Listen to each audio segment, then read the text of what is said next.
अस्सलाम वालेकुम नाज़रीन, फैसल वाडा जो एस्टेब्लिशमेंट का टाउट है पूरी दुनिया जानती है। आज काशिफ अब्बासी ने लाइव शो में फैसल वाडा से ये पूछ लिया कि आपको खबरें देने वाला कौन है और आप कहते हो कि आप एस्टेब्लिशमेंट के बंदे नहीं। इसी बात को लेकर फैसल वाडा काफ़ी गुस्से में आ गया, लेकिन काशिफ अब्बासी ने सहाफ़त का हक अदा करते हुए फैसल वाडा की लाइव शो में छितरोल कर डाली। ये नाज़रीन वीडियो देखते हैं, फिर मज़ीद डिटेल में बात करते हैं। क्योंकि आपको खबरें बड़ी होती आती कहां से? अक्सर ठीक होती। ये सारी दुनिया मार के आती है, बाहर जाके जब भी बात करें तो वाडा साहब की खबरें कहां से आती हैं जी? उनकी खबरें बड़ी ठीक होती। देखिए काशिफ साहब, एक रीजनेबल सियासतदान वो होता है जो सबर, खबर और नजर अपनी खुली रखे, तो आपको मिल जाती है। आपको हमसे ज्यादा मिलती है। हमने तो कभी आपसे सवाल नहीं किया। आप कहते हैं हम सोर्सेज देखिए, आप तो आपसे लेते हैं, आप कहां से लेते हैं? मैंने कहा सबर, खबर और नजर। बहुत से लोगों का ख्याल आप एस्टैब्लिशमेंट के बहुत खरीदते हैं। That's your source of news. Sir देखिए, इससे पहले रजीम में मैं उनके खिलाफ था, फिर आप ही के शो पे एक बूट रखा तो मैं एंटी स्टेट भी कहलाया गया। ठीक है, तो मैं बहुत कुछ कहलाता रहता हूँ, तो मैं इन चीज़ों को बॉदर नहीं करता। मैं अपना काम ठीक कर रहा हूँ। उस आम के आगे कोई आदमी, आम हो या खास हो, गलत करेगा तो मेरी लड़ाई का जज्बा और कमर है। पहले भी लड़ा हूँ, आज भी लड़ूंगा। अगर सही होगा काम तो लबैक कहूँगा, साथ खड़ा हूँगा। मैं तो बहुत सीधा, मैं एस्टैब्लिशमेंट का एहतराम करता हूँ, आज से नहीं करता। और ये रिकॉर्ड का हिस्सा है, फवाद चौधरी हों या खान साहब भी हों, और खान साहब की सियासी जो है उसके अंदर, उस बुनियाद के अंदर मेरा भी कोई ना कोई होंगे थोड़े थोड़े हमारी तरह। देखिए मेरी बात सुने, आप गलत काम करेंगे तो आप डरेंगे। गलत काम नहीं करेंगे, गलत काम जो पहले हुए तो गलत आप आज जाके आप गलत काम, इस गलती पर उठाया जाता है कि आप असूल की बात करते हैं, आप आइन की बात करते हैं। मेरी बात सुने, कौन सा ऐसा आदमी है, लेकिन जिस आदमी क्या होता कि नहीं होता, पहले ये बताइए। देखिए, ये उठाना बिठाना तो पिछले 75 साल से कोई नई चीज, गलत को गलत पूरी दुनिया में है ना। नहीं, हाँ क्यों, ऐसे क्या बात? आपने आफिया सिद्दीकी का केस सुना? उसके अंदर है कि उसने सोल्जर वो ये समझ कहते हैं कि हमारी दुश्मन है, हमारे सोल्जर को मारने वो कहते हैं ना, लेकिन अपने शहरी को इस तरह उठा के वो 90 दिन तक कर सकते हैं। लेकिन ये इररिलेवेंट डिबेट है। देखिए, सबसे पहली चीज क्या है कि 3 चीजों का कि हम गानगिरी होना बहुत जरूरी है। नंबर 1 जमहूरियत, नंबर 2 एस्टैब्लिशमेंट, नंबर 3 अदलिया। ये 3 अगर ये 3 इन लाइन नहीं है पाकिस्तान के लिए, पाकिस्तान के लिए अगर नहीं है तो फिर कहीं ना कहीं फिर मसला है। ठीक है, और आपके ख्याल में मसला है ना? ठीक है, लेकिन मसला सारा ये है कि आपने ना सिस्टम ने और ना किसी ने भी, ना कोई पॉलिटिशियन ग्रूम किया, ना ट्रेन किया। क्यों ट्रेन करें? एक निजाम है, उस निजाम के तहत लोगों को आना चाहिए। आइन क्या कहता है जिसके ऊपर सारे का? It is the will of the people of Pakistan to establish an order. निजाम लोगों की मर्जी से बने। The state shall exercise its power and authority through the chosen representatives of the people. लोग चूज करेंगे, आप कहते नहीं हम चूज करेंगे। प्रिंसिपल्स ऑफ डेमोक्रेसी, जमहूरियत, आजादी, फ्रीडम, इक्वालिटी, बराबरी, टॉलरेंस, बर्दाश्त एंड सोशल जस्टिस, जैसे इस्लाम ने कहा, शैल बी फुली ऑब्जर्व। ये है आपका आइन की मंशा। लिखा अच्छा, जमहूर फैसला करेंगे। जो भी ऐसी लिखत पढ़ की चीजें होती है वो अच्छी लगती है सुनने में और पढ़ने में। इम्प्लीमेंटेशन तो इसकी होती नहीं है ना, दुनिया में कहीं नहीं होती। दुनिया में अगर दुनिया तो ना कहना, दुनिया में यार डोनाल्ड ट्रंप देख लें आज। सर मेरी बात सुनिए, अमेरिका का सदर है, नहीं चाहते थे वो बने। देखिए मेरी बात सुनिए, हम और आप भी मुसलमान हैं। क्या हम अपनी मजहबी किताब, आखिरी किताब के तहत 99% पूरे हैं? नहीं है। ना आप है ना मैं हूं, सबको पता है। ठीक है, तो अगर एक आप जिस मजहब के तहत आप चल रहे हैं उसमें आप उसका फैसला तो अल्लाह ताला ने आखिरत में करना ना। ये तो इस दुनिया में चलने का भी चीजें भाई पढ़ने में अच्छी लग रही है, आप मुस्कुरा रहे थे, अच्छी लग रही थी, आप बात कर रहे थे, मुझे तो ये चीजें आपकी सुन के हंसी आती है। आइन और कानून बहुत कुछ कहता है कि आइन और कानून के तहत आइन और बातें अच्छी होती है, लेकिन इस पर अमल होना नहीं चाहिए। मुझे ये बताएं, आप जनरल फैज पर बड़ी तनकीद करते हैं, जनरल बाजवा पे नहीं करते। सवाल क्या है इसमें? क्यों?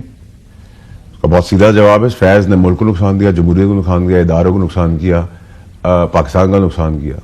ठीक है, मेरा आपका नुकसान नहीं किया। मैं जाती तौर पर आपके चेयरमैन तो जनरल फैज को रखना चाहते थे। देखिए वो देखिए प्रॉब्लम क्या है उस पर फैज अभी चीफ बनना चाहते थे। फटा हुआ था फैज, क्विकली यस और नो। जब फैज, हम सब जानते हैं फटा हुआ था जब फैज हमीद साहब को चलाना था नवंबर की, जब ट्रांसफर पोस्टिंग आई थी। क्या किया था इमरान खान साहब ने बाजवा साहब के साथ? देखिए, जब मैं एक चीज का आई विटनेस हूं कि बाजवा साहब जब ये सब चीजें साइड हो गई और टिकट चल पड़े तो बाजवा साहब प्राइम मिनिस्टर हाउस में आए और प्राइम मिनिस्टर हाउस में उनको 1.25 घंटा 1.5 घंटा मैंने दूसरे रूम में उनको बिठा दिया, इंतजार करवाया सिटिंग आर्मी चीफ को। और मैं उस वक्त चीफ से ही मिला उस कमरे में और चीफ से मेरी लंबी गप हुई और उस गप के अंदर जो बात हुई बट मैंने आपने बाद में भी चीफ से मुलाकातें करते रहे जनरल बाजवा से? बिल्कुल। क्या हुआ? देखिए, एक मेरी मीटिंग थी जिसमें लोगों को लगा मैं अरेस्ट हो गया हूँ। ठीक है, 6-7 घंटे की लंबी बड़ी। आपका फोन बंद था ना ऐडी देर के लिए? नहीं, मेरा फोन बंद नहीं था, लेकिन लोग सस्पेक्ट कर रहे थे कि मैं 7 घंटे चीफ के साथ बैठा हूं तो बताइए मैं अरेस्ट हो गया हूँ। मैंने कोई ऐसा काम नहीं किया कि मैं अरेस्ट हो सकता था। उसमें भी मेरी उनसे गुजारिश ये थी कि जो चीजें उनको सच बताने की थी, शायद डिटेल में उस दिन मैंने उनको बताई। उसके बाद फिर प्रेसिडेंट हाउस में इमरान खान साहब की मीटिंग भी हुई। आपकी वजह से? ठीक, मैं उसका वसीला था, असबाब था, बिल्कुल था। प्रेसिडेंट साहब का ख्याल है उनकी वजह से हुई है? तेरे प्रेसिडेंट साहब आज कहाँ है, मैं कहूँ, लेट्स नॉट टॉक अबाउट। आखिर में, in case if all political parties ask कि फैसल वाडा हमें ज्वाइन कर लो, किसको ज्वाइन करेंगे? पीटीआई अगर इमरान खान बुलाते हैं? देखिए, इमरान खान से बुलाएंगे तो मैं अपने पुराने लीडर की हैसियत में, मेरे पुराने बॉस जिन्होंने मेरी सियासत कही, मुझे याद है वो भूल गए, मैं जाऊंगा, उनको कोई जरूरत है चीज की, मैं एक कतरा भी दे सकता हूँ अगर, तो मैं खड़ा हूं, लेकिन मुझे पार्टी में नहीं जा रहा। मियाँ साहब बुलाएं तो? मियाँ साहब बुलाएंगे तो मैं मुस्लिम लीग नॉन ज्वाइन कर लें? वो अगर मुझे बुलाएंगे तो मैं उनका शुक्रिया अदा करूंगा और माजर कर लूंगा।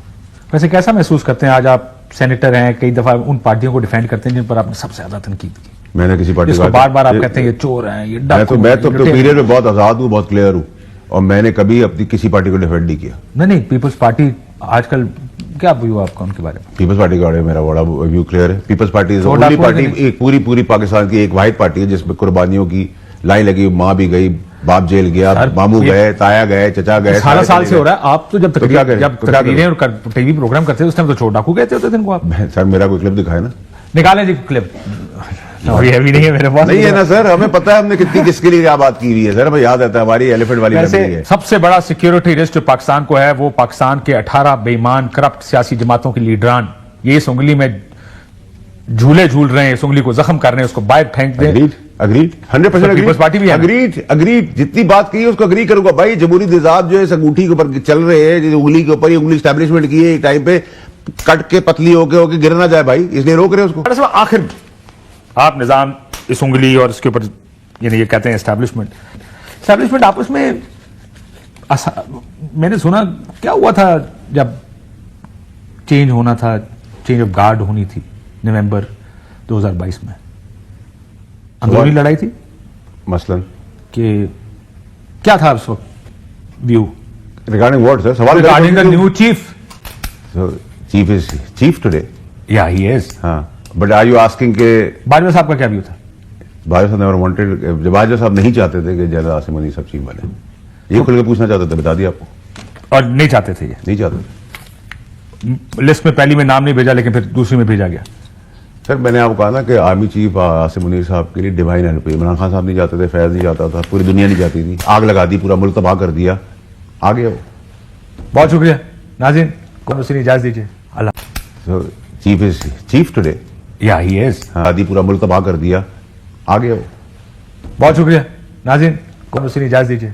अल्लाह। Chief is chief today. Yeah he is. हाँ जी तो नाज़रीन ये थी आज की वीडियो के बारे में अपनी राय जरूर दीजिएगा। चैनल पर नए हैं तो चैनल को सब्सक्राइब करना मत भूलिएगा। मिलते हैं अगली वीडियो में, तब तक के लिए खुदा हाफिज़।